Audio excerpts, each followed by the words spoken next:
Thanks to my last video on Bobby Altoff and the fallout that came from it, I couldn't help but think of the term industry plant. Reading the comments, I saw that there was not only a split on how Bobby Altoff fits into the label, but what is the real definition of the term industry plant? It is easy to theorize that someone who grows rapidly in popularity overnight is an industry plant, because I am not on the inside making these decisions. We have guesses that nepotism as well as manufactured looks play some role in what we perceive as an industry plant. But has there ever been concrete proof that an entertainer or artist has been created in a lab for the masses without a genuine growth? Thanks to one comment in my last video, I think I have the answer. In the late 1980s, the music industry witnessed the meteoric rise of a duo that captured the hearts of millions. But behind the glitz and glamour was a carefully orchestrated deception that would ultimately expose them as one of the most infamous industry plants in music history. This is Milli Vanilli, the rise and fall of an industry plant. Our Grammy Award winners for Best New Artists, Rob Pilatus and Fab Morvan, better known as Milli Vanilli. Milli Vanilli. Milli Vanilli. Girl, you know it's true. Milli Vanilli.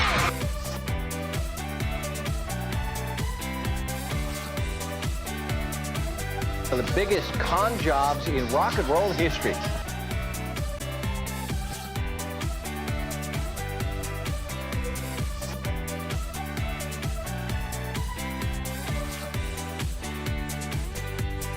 So we give this Grammy back now? They were forced to return the Grammy just 9 months after winning it. The press was brutal. The pair may be the hottest topic in the music industry right now, but no representative of a major record company would discuss them with CNN on camera. And here's one reason why.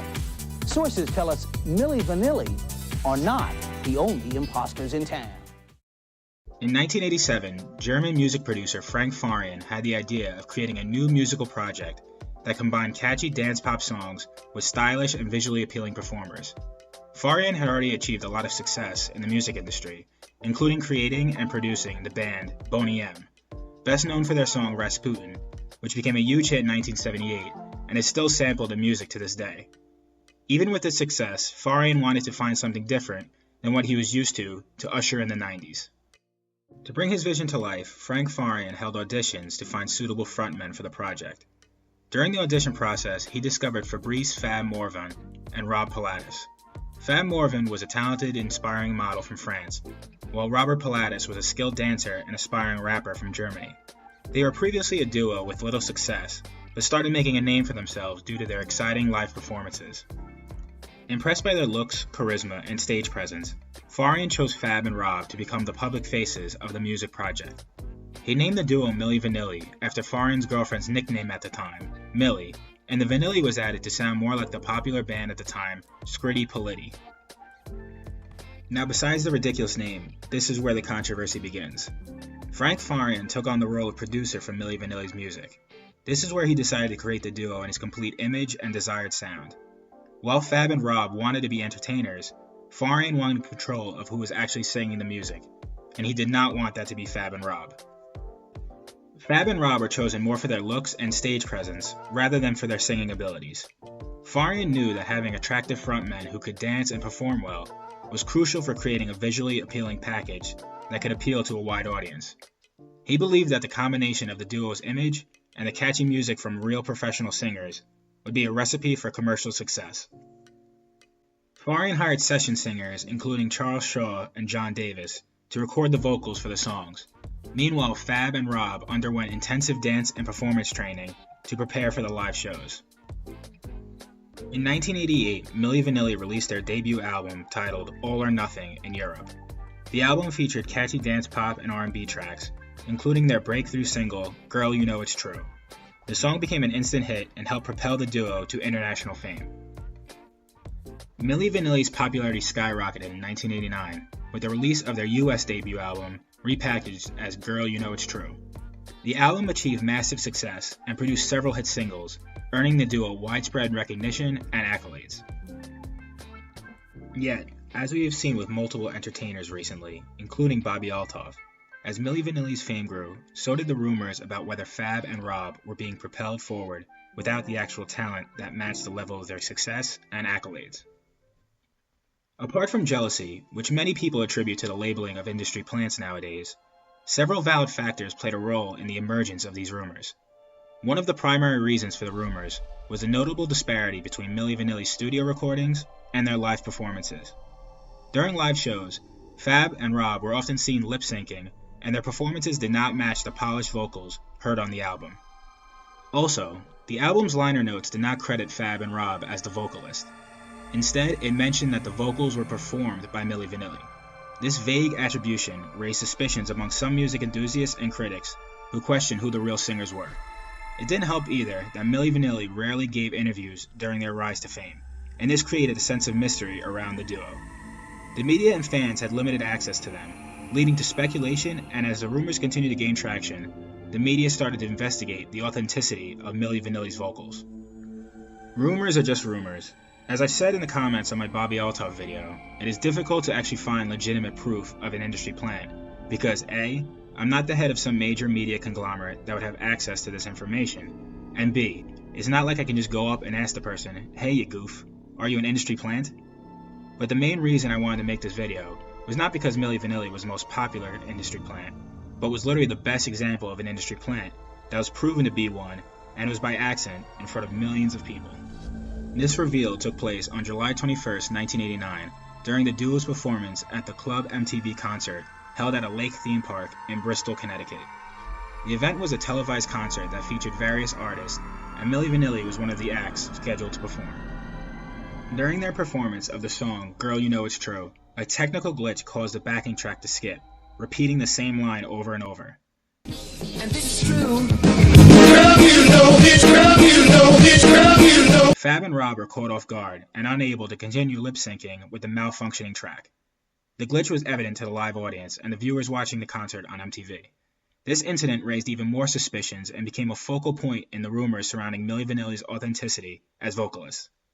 However, despite the growing doubts and controversy, the duo's popularity continued to soar, and they went on to win the Grammy Award for Best New Artist in early 1990.